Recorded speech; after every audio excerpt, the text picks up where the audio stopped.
Midnight Movie Talk is live from Los Angeles. Eric Weber here, directly out of Ant-Man and Wasp Quantumania Round 2 tonight. And I am so excited for this stream and, as always, for theatrical. Because tonight, I got to see it with essentially a packed house. And I'll tell you, as we talk about Ant-Man 3 opening weekend tonight, previews, and we'll discuss box office. We've got obviously what the critics said versus what you're saying.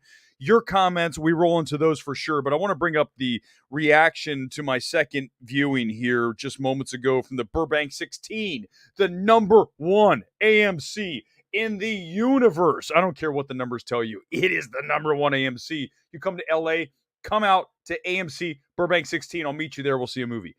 Packed audience here. Loved Ant-Man and the Wasp Quantumania. Boisterous reactions throughout. The crowd, no joke, guys, was super into this film. You can just feel it. You know, I've been to how many films in my life?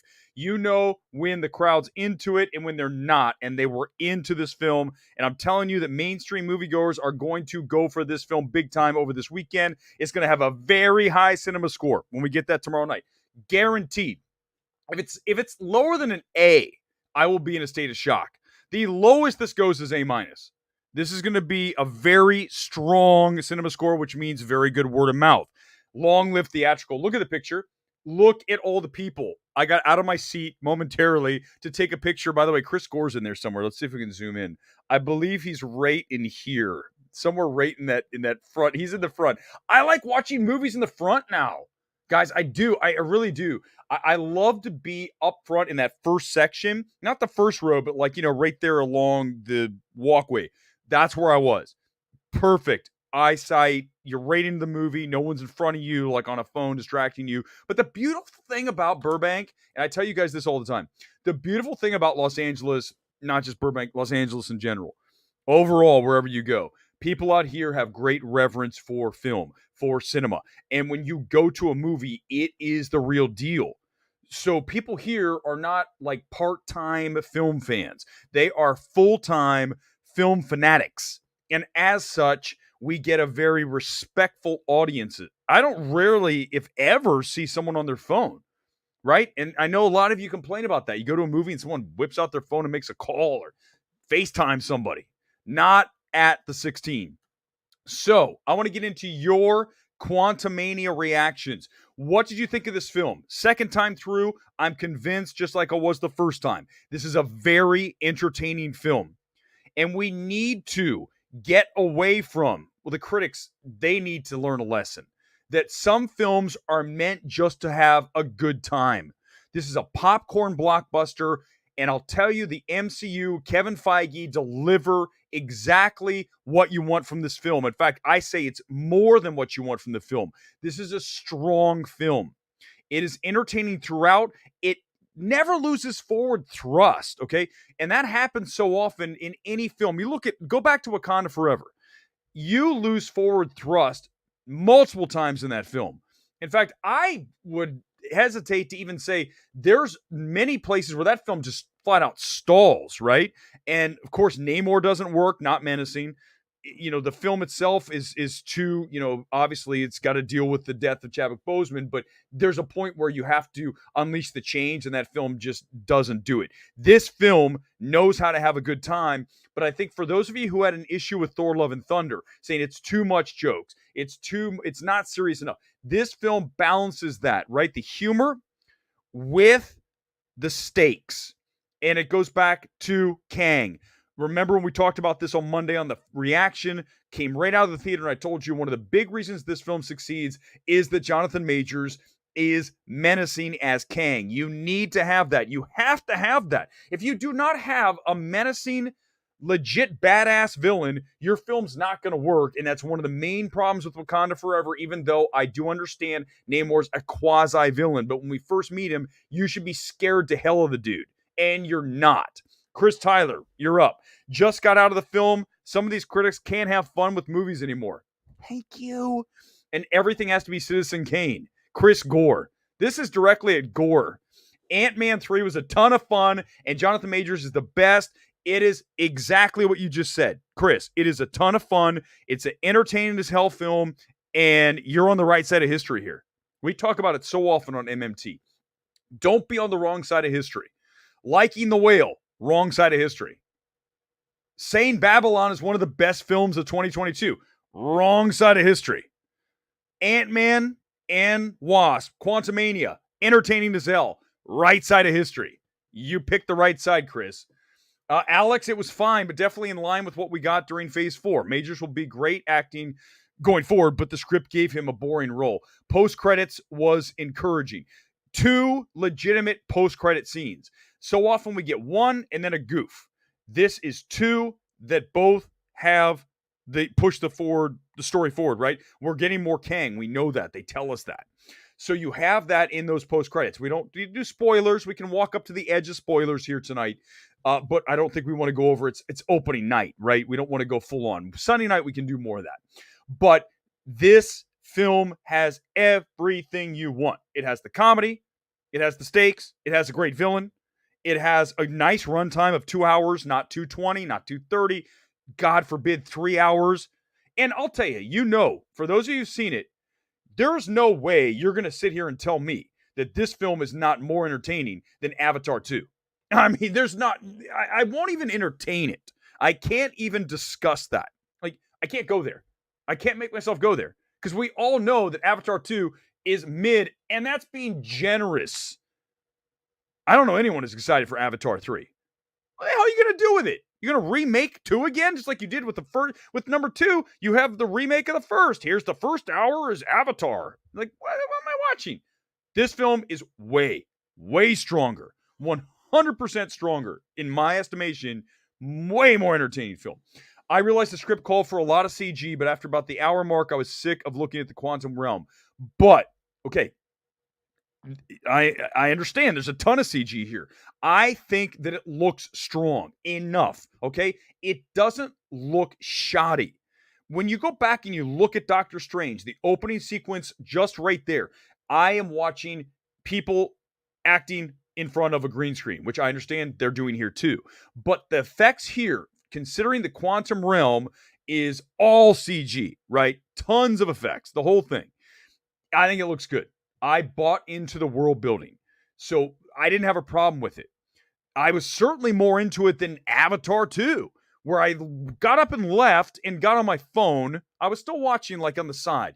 For those of you who go to Burbank, you have the long hallway and you can stand off to the side. I was watching out of the corner of my eye while I was checking my phone for tweets and Foursquare and what the hell still Foursquares?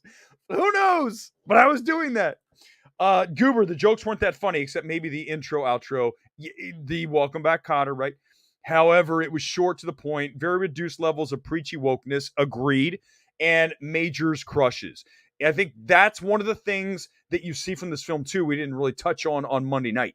That, I don't like saying woke, okay? I understand, we know what it means, but this film doesn't really go down that route of whatever you want to call woke. It feels like everything here belongs and it doesn't feel like it's forced. Even the line from Michael Douglas about socialism, which I know Gore pointed out, the beauty of it is that instantly, she's like, Dad, knock it off, which is perfect, right? You've got the, socialism isn't that bad. And then she's like, stop. That's what you need. That's 100% what you need. By the way, Gore, you're not doing it you're not doing it tonight. The audio is good. We're not playing the game again. Now it's on. I fixed it. And I got a brand new boom arm, so I'm very excited about that too. The thing moves a lot better. No, it's not muted, Britain. You guys they're at Yard House. I wish I could be with you guys. We had the stream tonight. It's exciting. Opening night of a blockbuster like this, any 4-quad tentpole film like we have here tonight, especially one that I'm excited about. I'm ready to go. I want to spread the word to go see this film. You guys know I didn't feel that way at all about Avatar 2. I mean, I came out of that film and I didn't like it at all. I mean, I thought it was a 5 out of 10. That's a very low grade for me. I was not involved with the film. It's too long. There's so many issues. But this film, I was a big fan of on Monday night, and I'm also a fan of it again after the second viewing tonight in Burbank. And again, you look at the crowd, and this is what I love. This is exactly what we want to see. No matter what you think of the film, we want to see that. We want to see that crowd at the multiplex. MODOK was a complete waste. I understand, Alex. See, here's the thing. Remember this. I am not a diehard CBM, MCU, DCU guy. I just want to watch a fun film, a good film. Ultimately, you guys know my number one film I want to watch is something like Tar, like After Sun. These are the films that I love, right? The true, I'm more of a cinephile guy. But when you put me in Ant-Man the Wasp Quantumania, you're bringing me back to the kid who went to see movies at the Northland 8 in Columbus, Ohio. Okay? And remembers vividly going to see Lost Boys and Cocktail, the original Top Gun, any movie, Die Hard, Gremlins, any movie of the 80s. I was at the theater in Columbus. This is that kind of film. This is a kid film, but also works for you. Listen, you could take a young kid to this and they're going to think it's one of the best movies they ever saw. So if you view this film through the lens of being 10, you're going to like it more. You need to figure out how to do that. A lot of critics need to do that. To the point from the top, these critics don't understand, how to evaluate a film sometimes. They get in there and they say to themselves, going back to what Chris said, they say to themselves, this has to be something very weighty. It's got to have the emotional gravitas. Listen, man, the film is an MCU comic book movie. It's entertaining. It works. I can't think of anything that I wanted out of this film that I did not get. Now, MODOK, I understand. Going back to the MCU thing, and those of you who are hardcore comic book fans, I get how this would be a letdown.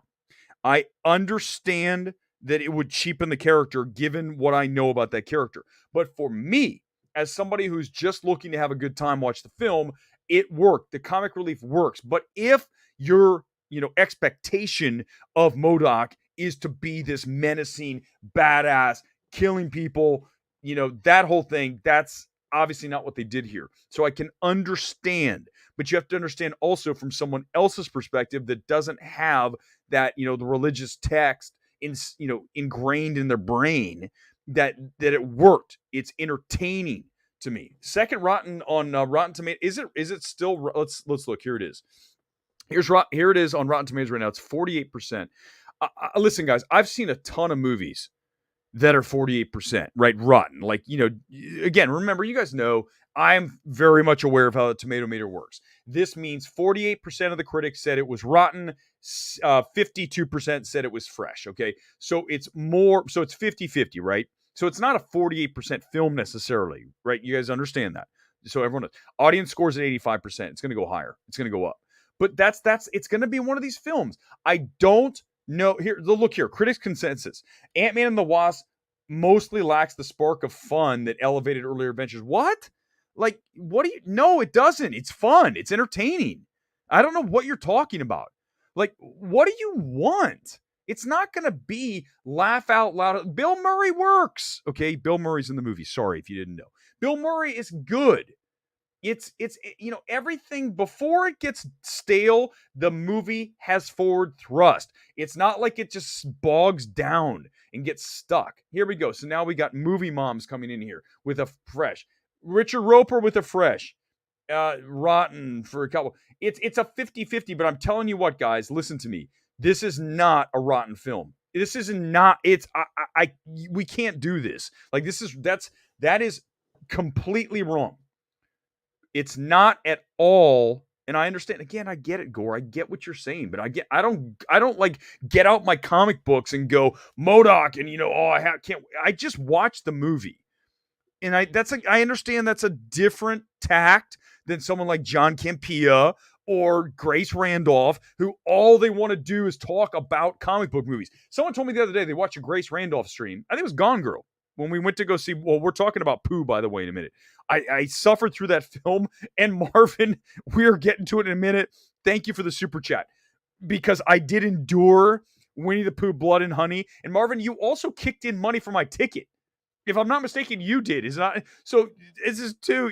I've suffered. I will suffer for the super chats. We're talking about that in a minute. But when we look at, these films that we're trying to see succeed, you look at, and I go back to Grace Randolph and what Gone Girl was saying. He said that on her stream, she said something to the effect of talking about Oscars. I'm not going to watch Tar. It doesn't look like something I want to watch. After Sun's not a movie I want to watch. Why do you want to listen to somebody who doesn't even want to watch a damn near masterpiece in Tar and After Sun, the two best films of 2022? Grace Randolph, who rather talk about, sub characters out of an MCU film. Just go to the movies and enjoy them. I mean, and if you're a movie person, do not admit openly that you didn't watch Tar. That's bad. It's really bad. All right, more comments. Then we're going to go to Winnie the Pooh, Blood and Honey. Then we'll come back because I do want to mention it because I promised I'd talk this Winnie the Pooh killer movie. I was so bored. Okay, we're getting to it. Give me a minute. Ants equals socialism. Gore, stop. Stop it. Superhero movies. A few people are saying Ant-Man 3 is one of the worst MCU. No, there's no chance. No, guys. There's no universe in which Ant-Man 3 is one of the worst MCU movies. Not when Iron Man 3 exists to start. Iron Man 3 is by far one of, if not the worst, it is way up there. Okay, Thor: Dark World. But for me, it's Iron Man 3, and the reason Iron Man 3 stands out as the single most repugnant MCU movie, you guys know. You missed it the other night when my microphone went out. I'm going to try to re-inspire myself to go wild here. That film is gutted, is castrated the moment that the Mandarin's cock is cut off. When his cock is cut off, the movie's dead. It's over. And the fact that they took a villain like the Mandarin and literally did him like that, there's no returning. It's over. So we can't talk about Ant-Man 3 being the worst when you're looking at the castration of the Mandarin. There's no way that this is a worse film than Iron Man 3. This is a much better film. Much better film. The problem with Love and Thunder wasn't too much jokes. Plot holes galore. It's almost on the level of Last Jedi for Star Wars. Driz Sensei, okay. Yes, but remember, when I watch these comic book movies, I'm just trying to have a good time. I want to lose myself for 2 hours. Hopefully not over that. 2 hours. Love and Thunder, 2 hours. Ant-Man 3, 2 hours. Wakanda Forever, 240. Oh, and it's not even warranted. Avatar 2, 312? What are you doing, James Cameron? Someone tell his ass to stop. Patrick Kitson, welcome to the channel. Holy shit, this one was unremarkable. Kang is reactionary, easily triggered little bitch with a baby face. He is not menacing. And the dialogue was goddamn nails on chalkboard. Patrick Kitson rolling in here with the fire. Are you kidding me? Hopefully I did that justice the way I read it. This is a live show, as you guys know. So if I screwed it up, you'd know it. I think I nailed that. He's a reactionary, easily triggered little bitch with a baby face. He is not menacing. I disagree. Okay, listen. There are times I will cede you this, Patrick. There are times when I look at Jonathan Majors, there's times that I see him, he does this clenched mouth thing, okay? Watch. He does this like, I will get you and you will pay a price. And he does it in every film. And I get that maybe he thinks that's his thing, but I'm not really in love with it. Like, I like when he's just trying to do it and not act it, right? We talked about Batista in Knock at the Cabin. And when you watch that man, he is so grounded. He's so firmly planted that it's just he's barely doing anything. And the best actors really don't do a lot. Michael Douglas in this movie. Michelle Pfeiffer's fantastic in this film. Didn't really talk about that the other night. She's really good. But Majors has his moments where he's dead on. I love the guy. And I've seen Creed 3. You guys know how I feel. I think he's very, very good in Creed 3. It's his best performance so far. No question. But when you roll it back here to Kang, there's sometimes he does that thing with his mouth. He did it in the the movie, the fighter movie. What the hell was it called? I already forgot. It was so forgettable, that movie. Remember the Sony movie with the fighter pilots in World War II, or was it the Korean War? See, that movie's so forgettable. I forgot all about it. That's what I would say. I would say maybe just ease off on that. Just a little. Listen, Jelly Guy, at first I'm like, I don't know. And the holes thing, but then the holes thing kind of pays off, right? The holes, I've got holes, and then he starts going nuts. That worked for me. The audience laughed. I think the first thing, drink the whatever the hell it is, the blood. Drink it. That worked. Listen, the comedy here, Bill Murray, the things here, I think are laughs, right? The welcome back, Kotter, welcome back at the beginning. That's a nice bookend there.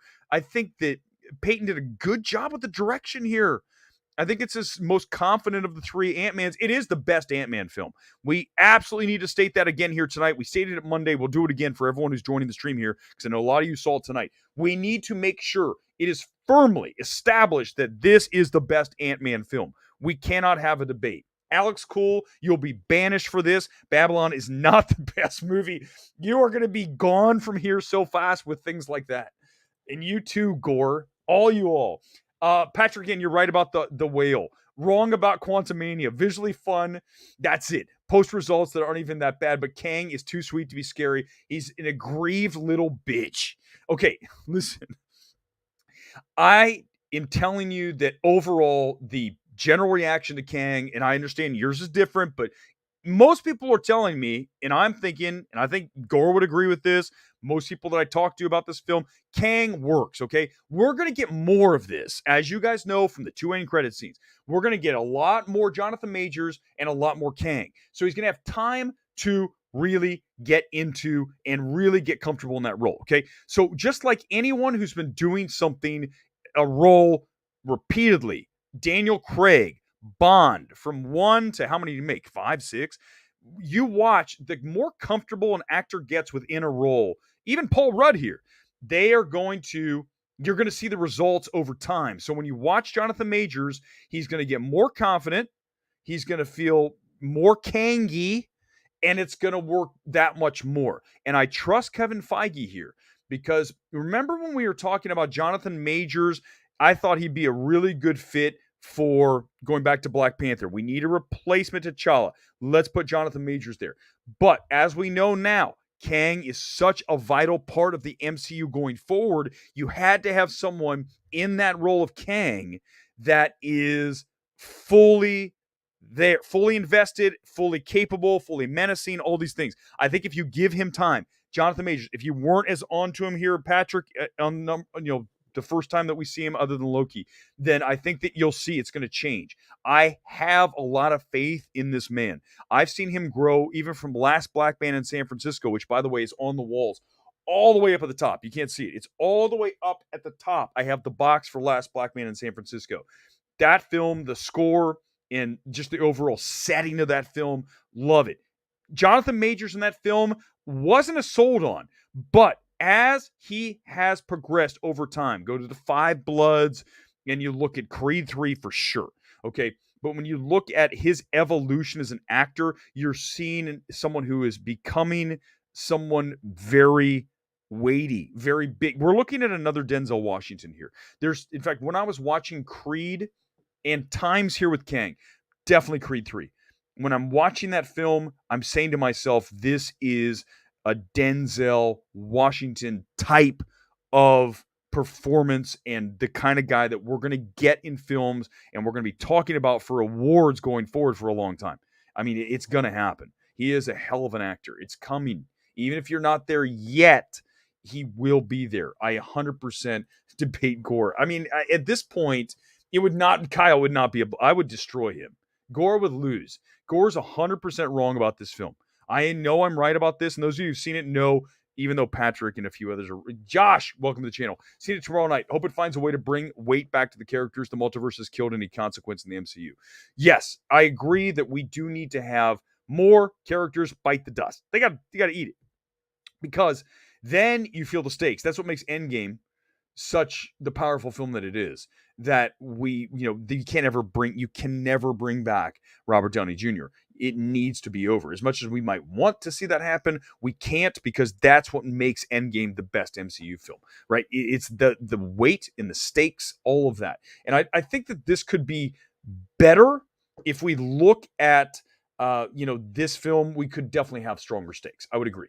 We could have more true impact and toll taken. But other than that, I mean, listen, Driz Sensei, we need to do. Other than that, I like the film. It's really entertaining, man. I'm telling you guys. We need Eric to do something embarrassing. The cinema score is in an A or A minus, like he claims. Listen, it's going to be an A or A minus. If not, on Sunday we'll do something. I don't know. I'll pronounce myself Shill of the Week. On Sunday, I will take the title. I mean, it's gonna get an A or A minus. There's no way it gets lower than that. There's no, because here's how word of mouth works in Cinema Score. Overall feeling on a film. So I'm shocked at Love and Thunder, but in this case, I can't see this getting below an A minus. If it does, it's bitter MCU fans, because the average moviegoer is gonna like this film. I am 100% aware that this is going to happen. Jeffrey, welcome to the channel, by the way. Thanks for joining. Let's get into topic number 2. And we'll go back to the Quantumania reactions in a moment. And I do want to talk about box office, and we're going to check sales. But I do want to mention, this is going to not take long. This is not going to take long, guys. This is going to take a really, really short amount of time. I went to go see Winnie the Pooh. Oh, God. This is perfect. This is wonderful. I'm on IMDb, and they're asking me, how would you rate Winnie the Pooh Blood and Honey? Let's give it 1 star. 1 out of 10, everybody. So Fathom Events had this last night. There's the trailer. You've probably seen it. It's Winnie the Pooh as Jason Voorhees, as Leatherface, right? There's Christopher Robin going back to his old stomping grounds. And then, oh my God, Pooh and Piglet have turned into killers. And they are now murdering people, including a group of women that are resorting at some house in the middle of nowhere, England. And that's the movie. You see the poster. That's the film. Winnie the Pooh as Jason carving people up. The problem is that the premise is funny for a second. Like, haha, there he is, Christopher Robin. Pooh is angry at me. Pooh, I didn't mean to leave you. Pooh, I meant to stay with you. And then Pooh's angry and Piglet, and they chain people up and they carve them up and blah, blah, blah. The movie's boring. Thank God the movie's only an hour and 20 minutes long. But this will not be another Terrifier 2. Remember what happened with Terrifier 2? They put it out in a very limited fashion. Like, hey, we're only going to show it like Friday at midnight, maybe Saturday, and they'd have this nice little release plan. Not a Fathom Events, but similar. And then it did crazy numbers, and the word of mouth was through the roof on Terrifier 2. It's obviously, I would argue, the most violent movie ever made. But this film is not going to go like that. People are not coming out of Pooh, Blood and Honey, and saying it's good. They're saying, what a waste of time. And that's what this is. There's not even anything in the direction that's remarkable. The performances, the kills, nothing in this film is worthy of your time. And you guys know horror now is like my number one genre. If you ask me what film would I really want to watch, if I just want to just kick back and watch a film that I'm entertained by and just like lose myself, it's going to be a horror film. Even over the awards films, because you have to engage yourself on those. Winnie the Pooh, you don't have to, but I at least want to enjoy myself. This film sucked. You see it there at the bottom. It's not a good film. But thank you for the super chat to get me in. I mean, let me say, I appreciate it, because I would never have paid to see that movie otherwise. And I'm saving you guys the money of having to go see this film again. Now, Winnie the Pooh would be great at Walt Disney World's horror section. If they did like one of those, that would be kind of good. That would be good. Let's see. There's one more here about this, about Winnie the Pooh. Hold on. Where was it? I mean, there's not much else to say. I mean, that's it. It's literally a review in like a minute and a half, and it's over. Devotion. Thank you was the name of the movie. Devotion. Okay, here, let's go back, since we'll clear out of Pooh. We'll go back to Pooh if you want, but I mean, that's the short and long of it. It's not great. Ken, he acts with his face too much. Boom, it's overacting. Not that's it. That's he does this. He goes like this. You will pay a price for me. And you're like, okay, all right, all right. I get it. Maybe you just lean in and just go like this. You're gonna pay a price, and I'm gonna fuck you up. Versus I'm gonna fuck you up, man. Like he just, and I'm a little surprised that Peyton or a director hasn't said. And I know Jonathan Majors is coming on; he's a big star. But Ken, you're noticing it. I'm noticing it. You just need to go, hey, Jonathan, listen. I get what you're doing because that's how we always want to soften, and then we want to go in for the truth. But I think that whole gritting your teeth and moving your mouth around, it's not really working. And they did it in Devotion. There's a whole scene where he stares in the camera. For those of you, none of you saw Devotion. You don't need to watch it. It's completely forgettable. Even Glenn Powell, who I love Glenn Powell. He's got so much charisma. Not in that film, he doesn't. That film is just a complete misfire. It's just boring. It's just a boring film. But when you look at Majors, he's got a whole scene where he stares in the mirror and he's just like this. It's like a it's got to be multiple minutes. I don't know how. It was way too long. And he's just like looking in the mirror like he's angry. And I'm like, this isn't good. This is bad. But someone needs to tell Jonathan Majors, stop with the face acting. It's that simple. And it's interesting because I feel like some directors don't like, why wouldn't you do that? If you're a director and you're watching something and you're like, hey, why don't we try it this way? Right? Because that's how you do it. I'd imagine you wouldn't want to come in and go, Jonathan, this isn't really working unless you're a dick director. But if you wanted to, as MODOK here, I don't want to be a dick. I'm not a dick anymore. You're going to say, hey, Jonathan, why don't we try it like this? Why don't you just say it kind of low tone, make it menacing, but like don't do too much like grinding of the teeth. I mean, I don't know. There's got to be a way. There's got to be a way to do it. Eric, welcome back, by the way. Carter, earlier this evening, I give it a 7 out of 10. The stakes were above street level. What's got my interest for this one? I'm happy they did Kang and MODOK's classic designs justice. Okay, so MODOK looks right. Okay, that's good to hear. But I understand how you guys saying he turns into a goof that you didn't like that. I get it. I mean, how would I not understand that? Let me go back and pull up. Let's look. Hey, by the way, let's talk box office, but I also want to look at, we do this every Thursday. We try to go into the sales right now to see what we're going to come up with for a Thursday night number. So we'll just go to AMC and we'll pick. Now the midnight's already, that's really late. Let's just look. What's the midnight look like at Burbank? Here we go. We pop it up. Listen, man, look at that. This is what I'm talking about for Burbank. This is at midnight in IMAX. That is, I would say 60% full, wouldn't you? I mean, the front's usually going to be empty. So the middle's about 75% full. The back's almost full. I mean, that's like 70% full for midnight. For midnight, that's really good. Okay, hold on. Yes, I want to cancel my order. Okay, let's go and pick another one. Wait, showtimes. Here we go. I don't want advanced tickets. I just want tickets. So that's the midnight at Burbank. Let's pick one that's, let's go to the Grove. The Grove, for those of you who aren't in LA, the Grove is an outdoor shopping center, very popular with tourists and people that live down in that area of like mid LA. Let's do Universal real quick. 9:30, we can pop it up right now, almost full. Okay, whoa, look at that. So that is IMAX. That is, I would say that's what, about 85, 90% full. A few ones here. The front two rows are always going to be looking like that. But everything else is pretty much full except for, a random one here and there. That's really good looking. Let's see. Let's just go back. Let me see if I can go back. There we go. Okay, let's go down one more. Let's do one more. Listen, those are great looking sales. I understand. Remember this. This is LA. And it's not the same in Dayton, Ohio. It's not the same in Indianapolis. But LA is the movie going capital of the universe. So if it's doing well here, that's a good sign. Here's Dolby. This is Dolby over at, let me see. Man, God, there's a lot of screens. That's Universal. Holy hell. They've got it. Okay, here's the Grove. Okay, here's the Grove. Dolby Cinema. This is at the Grove. Yeah, I mean, that's got to be, 75? So you're looking at, we'll do one more. Last one. Let's do last one is going to be Century City. Those are the four biggies, right? You've got Burbank. You've got the Grove, Universal, and Century City. Then you could throw in Americana, but those are our four. Those are our four major spots here in Los Angeles to see movies. AMC runs this town. Okay? Regal's in big trouble. AMC is not, at least not here in LA. That's for damn sure. And by the way, I'm not a big stock guy, but I can tell you this. If I were a big stock guy, I'd be buying AMC stock because this summer's going to be insane. This summer's going to be really good. Okay, here's Century City.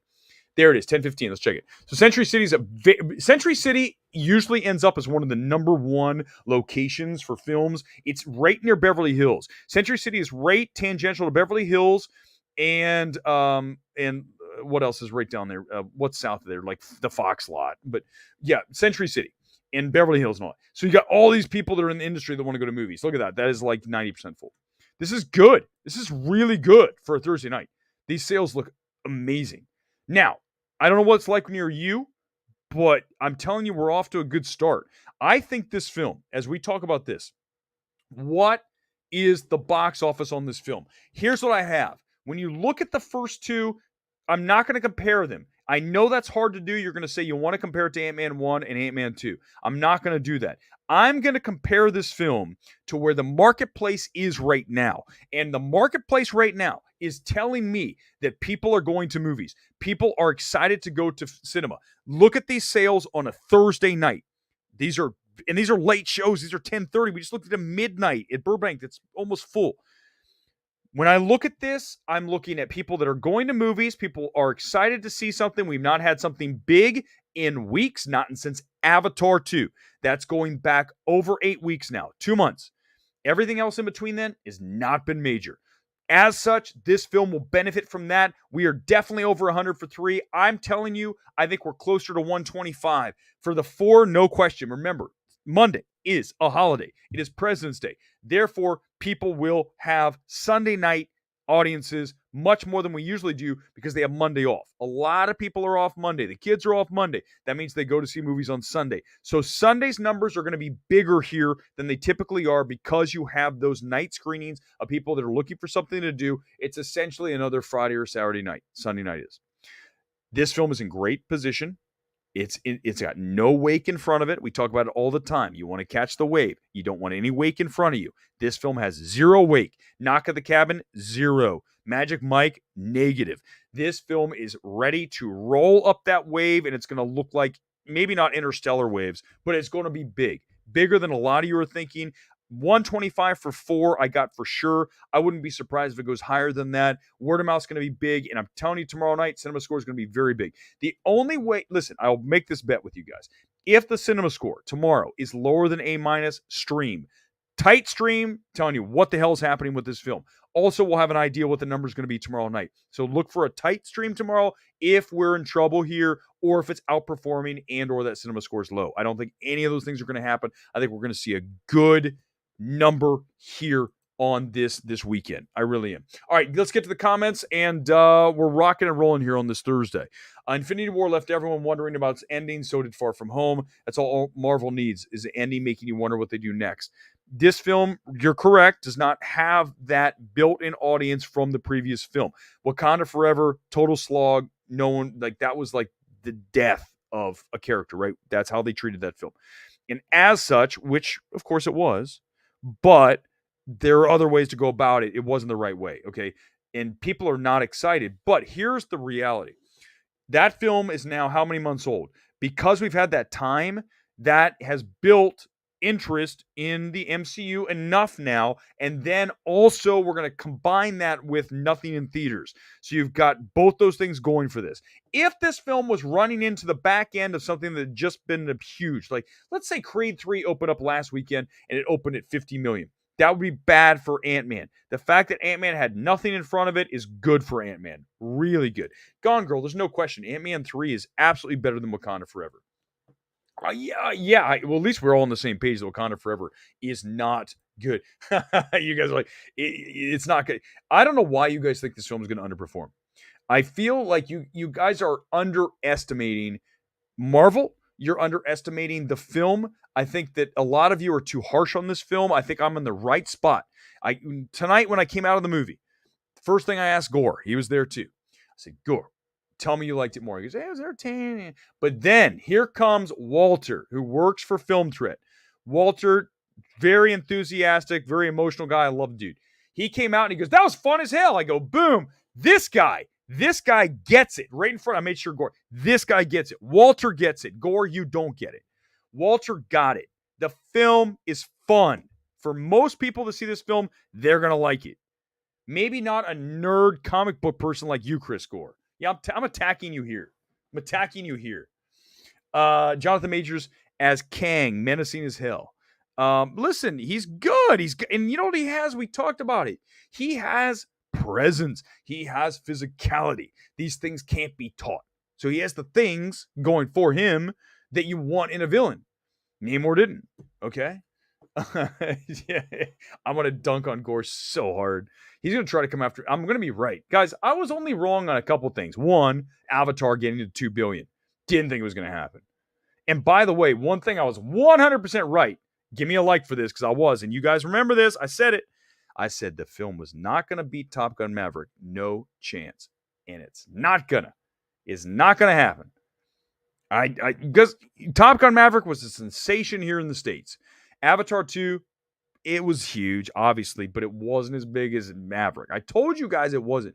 Nobody was talking about Avatar 2. Nobody I know. Nobody was talking to me about Avatar. Not one person. Maverick, you couldn't go 3 feet. Hey, my God, you see Maverick? Right? No, Avatar. It's there. It's a movie. It's a sequel. What else are you gonna say about the movie? It's not great. Let's see. Do I have anything? There was something else I wanted to mention. Oh, trailers tonight. So we had trailers. For those of you who are going to see it this weekend, we had Oppenheimer. We had Shazam, of course. We had The Little Mermaid, little teaser, which I think looks. Listen, we know what it is. They've already done it so many times with hope God it's not another Dumbo. What a boring Tim Burton film. I couldn't even believe how staggeringly inert that film was. So when you look at Little Mermaid, that first thing, I go, okay, this works. Songs and for little kids is going to work. I don't want to see the movie. I mean, I'll see it, but you know what I mean. But we saw that. What else was the other one? What else did trailer get? Creed 3, really short one. We got a short scream. They're doing these shorter trailers, which I think is a good thing, right? Just almost like a teaser trailer we in with all the other ones. I like that because that way we get in and out of our breaks. We get in and out of them quicker when we get into the movie. And other thing I want to say tonight, thank you, God. AMC, thank you for giving us the 15-second Nicole Kidman. You've been giving us that 45 to a minute, and I'm like, it's over. Stop. The shark has been jumped 50 times. 50,000 times. Stop playing the whole thing. By the way, tonight's kit is Atletico Morelia. This is from Liga MX Expansión. I did my best with the Spanish there. All right, what else we got here on this Thursday night? Anyone wants to get in with a super chat, get in whatever you want to do. We're gonna go just about another 10. I'm gonna keep it a little tighter here tonight. Had a long day. I'm a little tired. I got to get rest up and maybe battle Gore tomorrow. The reality is I don't need much sleep. Beating Chris Gore on Ant-Man 3, literally I could just, obviously tie my hands behind my back and mute the mic and I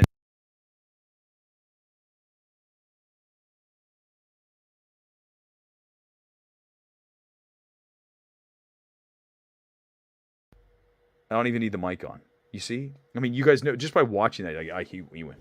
He went. Listen, that's good. All right, no, I'm not suggesting. That's actually a good comment. I gotta give you that. You don't have to have a. Yeah, you're right. Okay, you're right.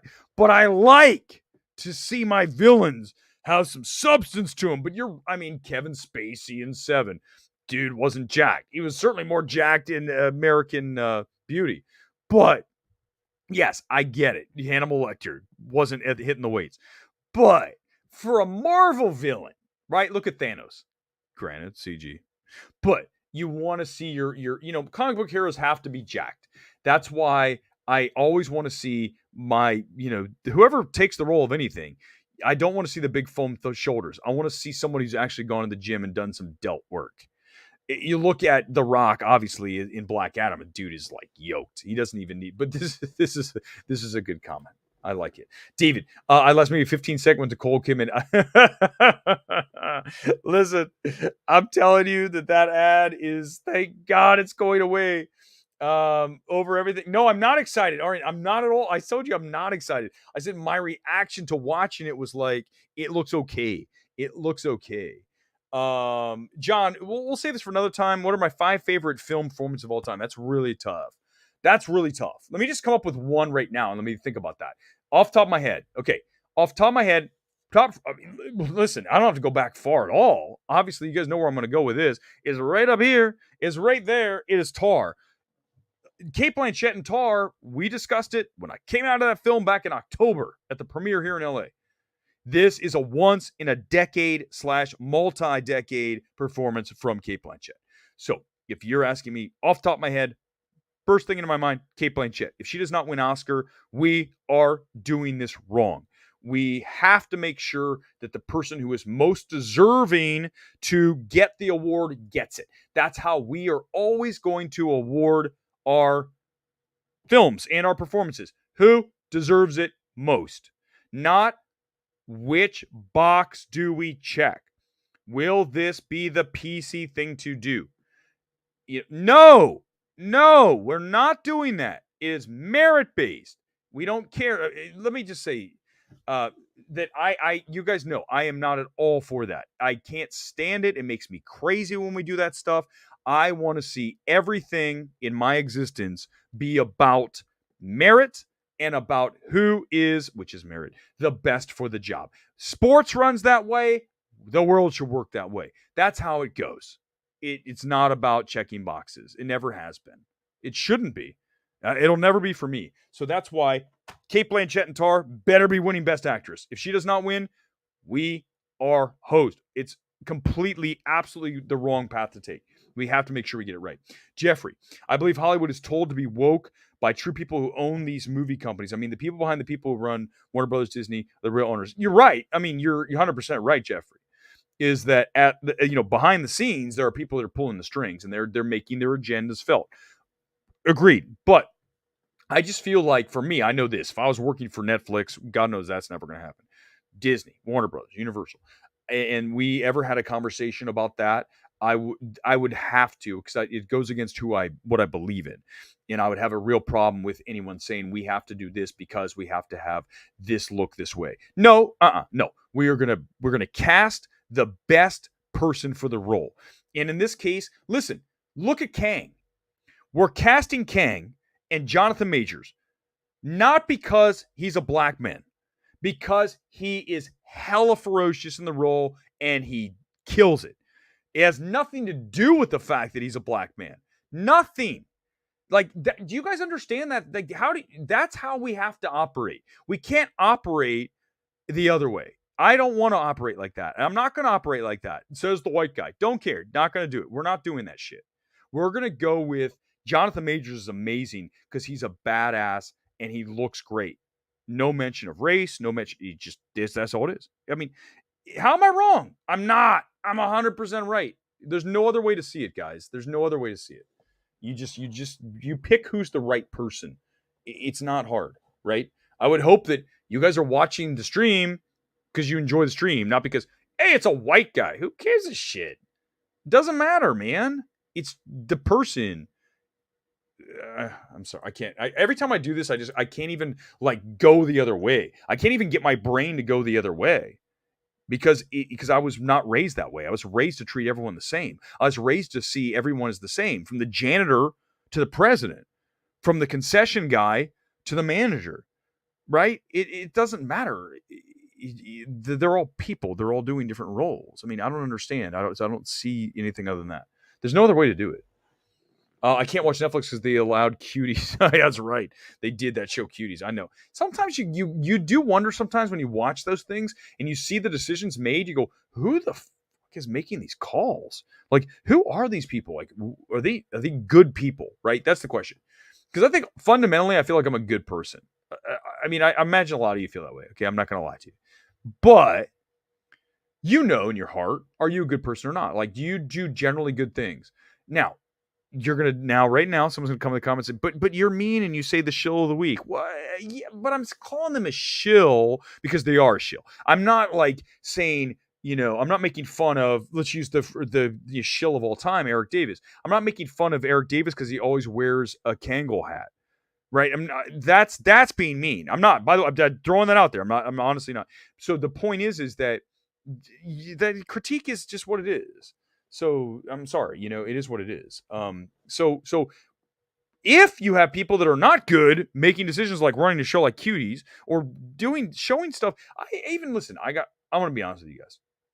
I mean, why do I even say that? You guys know that's all this whole damn show is when you look at Terrifier 2.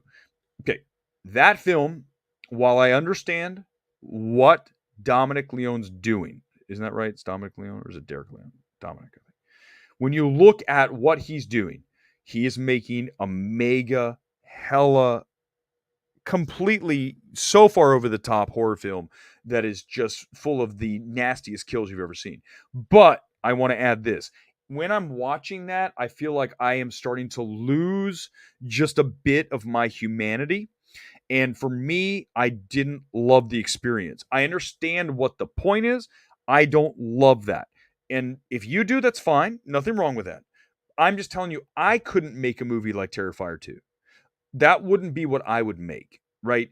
Because I feel like, obviously, if you're going to make a film, it's kind of a portrait of who you are in a way. I'm not suggesting that Leone's a serial killer, but I'm just saying if you got some dark shit in there, then doesn't that speak about who you are?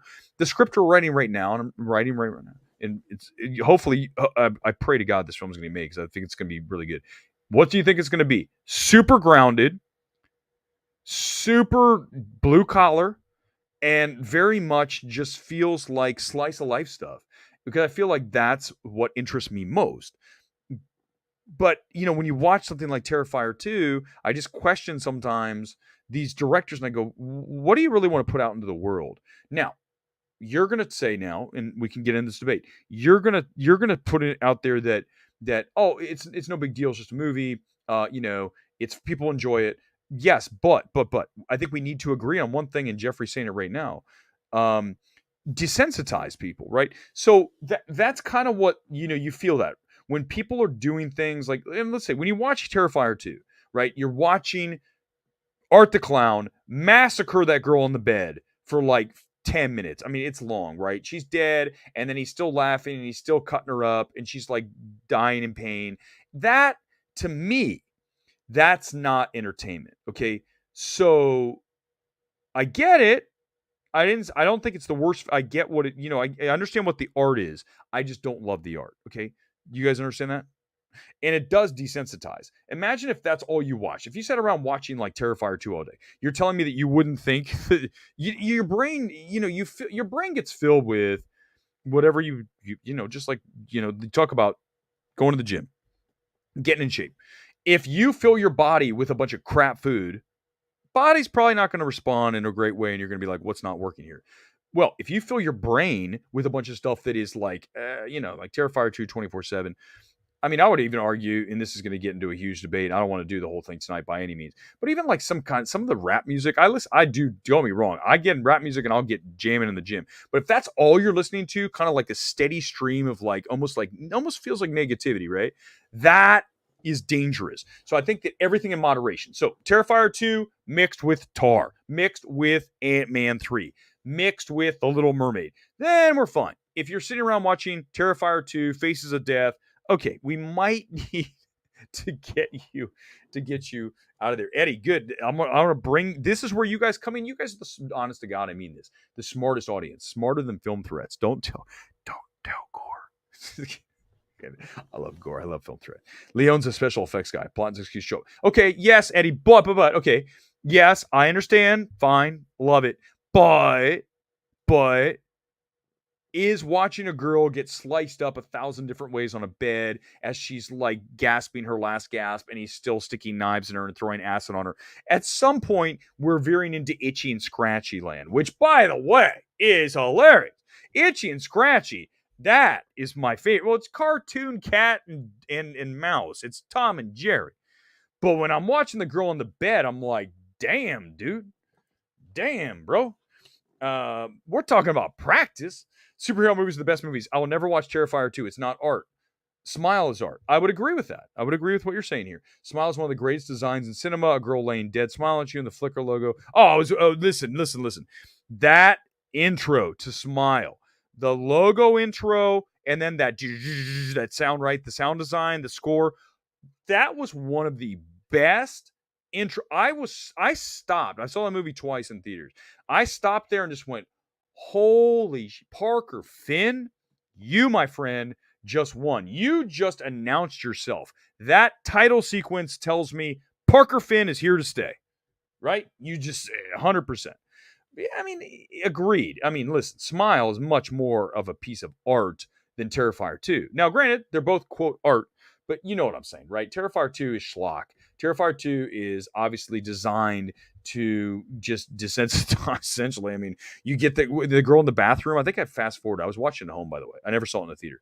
I think I fast forwarded the screener so that I didn't want to watch the girl in the bathroom get jacked up with the bat with the nails. I was like, I can't watch this. The one guy didn't get his dick ripped off by. I mean, at that point, I'm just like, I don't. I mean, it is art. It's subjective as if it's good or not. That's for sure. That's 100%. Olivia, I believe. If you were here, if you're just new to the channel, everyone, thumbs up, come in the comments right now. What did I say about Smile when I came out of that film before anyone had saw it? It is a combination of It Follows, The Ring, and what was our other one? Hereditary. Those are your three films. So yes, no question, no one is saying Smile is original. I made that point 1,000 times coming out of that movie, and all during the time that we talked about that, and it did 200 million plus worldwide. I said this film is absolutely just a retread of those films. There's nothing original about it, but the filmmaking is strong and the story, and I think what's her name is great. Kevin Bacon's daughter, Sedgwick. What's her name? Whatever. The girl, she's now in the Hyundai commercial with Dad. She's very good. Those things work, but no one's going to say it's original. No one did ever say it. I definitely never said, David, yeah, Winnie the Pooh. Let me pull up the banner. Winnie the Poohies sucked. That was it. That's all. It is a one-note film. It's a gimmick. Pooh as Jason. Pooh as Leatherface. Let's kill these girls that are stranded in a house. They're having a, verbo in the middle of nowhere, England. Let's kill them one by one and then have a brutalizing ending. And it just never was interesting to me. Other than the first couple of minutes, people were laughing like, aha, it's Christopher Robin. Pooh's angry. And then, we get that Pooh's angry and he turned into a serial killer because Christopher Robin left. But that only goes so far. Should have been a short film. It's a short film. It is nothing more than that.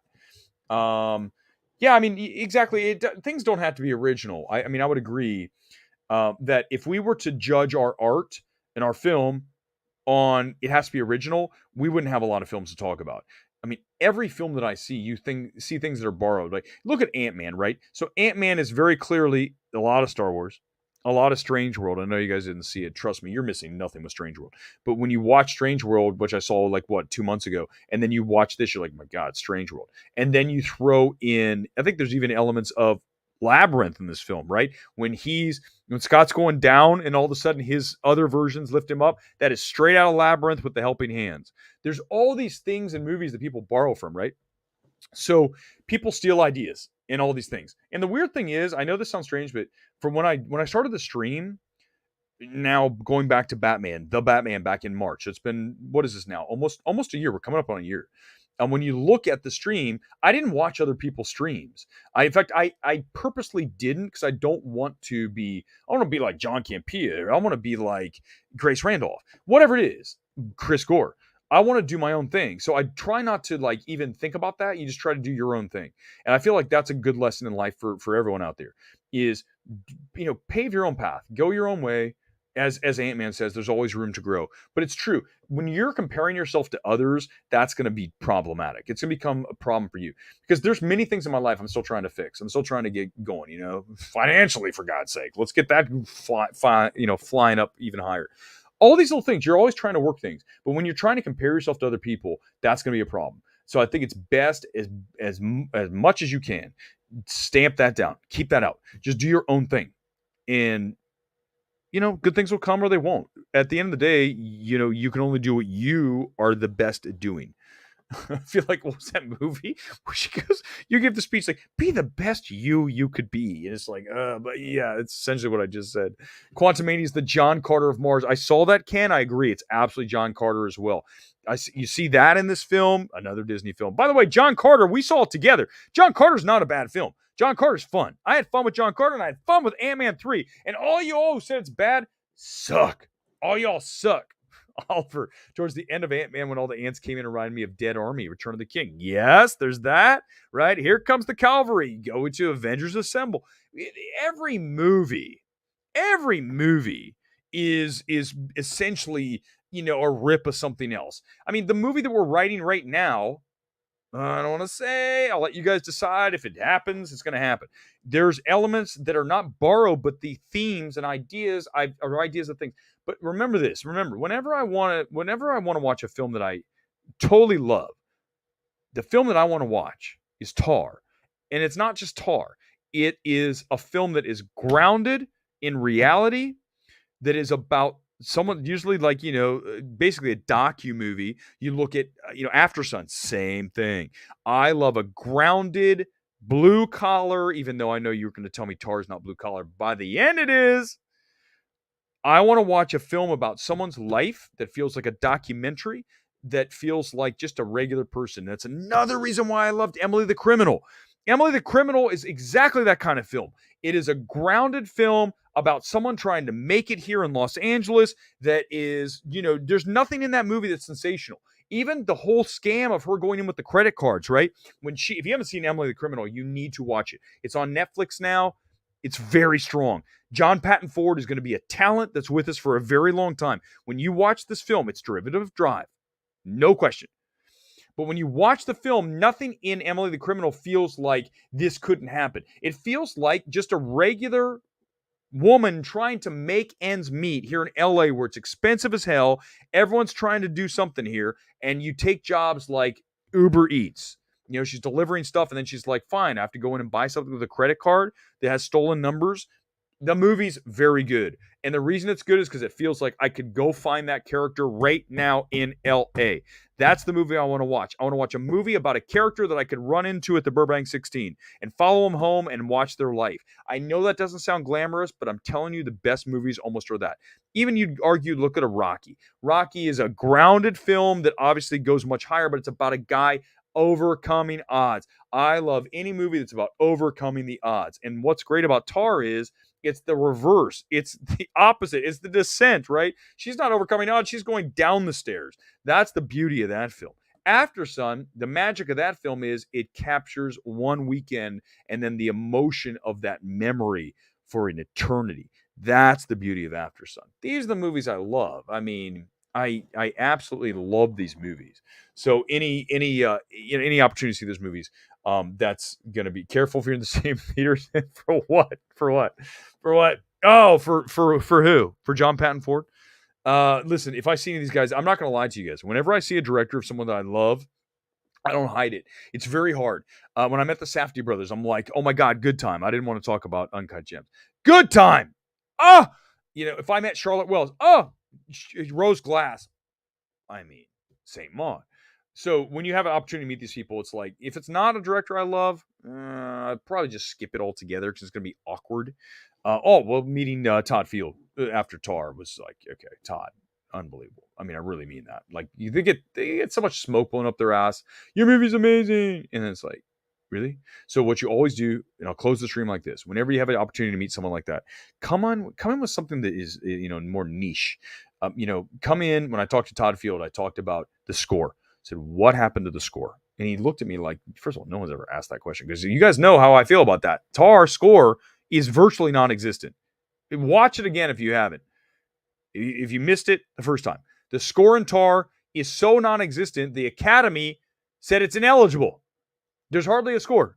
But Todd said, I took the score that Hildor did and buried it. It was really low in the mix. For whatever reason, he didn't want to. He said his other children, little children, right? That he said he didn't have a whole lot of score in that. That's his choice, a directorial choice. But I love talking to directors about that kind of stuff, because they always tend to open up, because they go, you're paying attention, versus your film's amazing, Cate Blanchett, oh my God. They're like, okay, I've only heard this from every person who's come up to me. Could you please give me something that I can use? Give me something I can use. And ultimately, hopefully, that Fincher is. I love Fincher. I just wish Fincher's film wasn't going to be on Netflix. You guys know how I feel about that. I not listen. We need to make sure that Netflix goes theatrical. You guys have to help. This I'm not done. This thing is. We just started this whole campaign. This campaign of Netflix going theatrical is something we are going to push. We're going to continue. And yes, exactly. The internal struggles of the Orchestra of Tar. Yeah, and listen. At the end of the day, our aim here at MMT as we wrap the stream tonight is to galvanize our fans of film and to go back and forth with really smart stuff, right? Not like MODOK was disappointing. Okay, I get it. It's cool. It's cool. But I'd rather talk about bigger picture things, such as is Terrifier 2 over the top? Does it desensitize? These are things that are interesting, like kind of bigger things. But yes, I understand how you didn't like MODOK tonight. I'll give you that, guys. I'll give it to you. But it's fun. This movie's going to do well. If it does not, if it's going sideways tomorrow, we'll know. Deadline's always on top of that. And I'll give Deadline credit because they really have very good people inside the chains and inside the studios that give them numbers. If this film's going sideways, if it gets a low cinema score tomorrow, it won't. I don't think either. We will do a short stream tomorrow talking about what's happening. If not, everything's as expected, which I think it will be. 100 plus for 3 minimum, 125 for 4. In cinema score A- or above. I'm going to actually roll the dice and go A here. I'm going to hope that the cinema score people tomorrow are not Marvel fans, because the average person will give this film an A- at lowest. Remember, cinema scores are always tilted high. So you really want to see an A here. Hope it happens. If it doesn't, we're back tomorrow night. If everything goes as I expect, we're back Sunday on the night.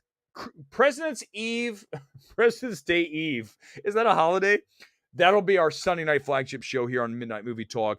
That's going to do it live from Los Angeles. Eric Weber, Al, thanks for joining us tonight. Go out and see Ant-Man 3. It's very entertaining. Don't listen to the 48% of critics that said it was rotten. It is a fresh film. Trust me on that. MMT out live from Los Angeles. Maybe tomorrow.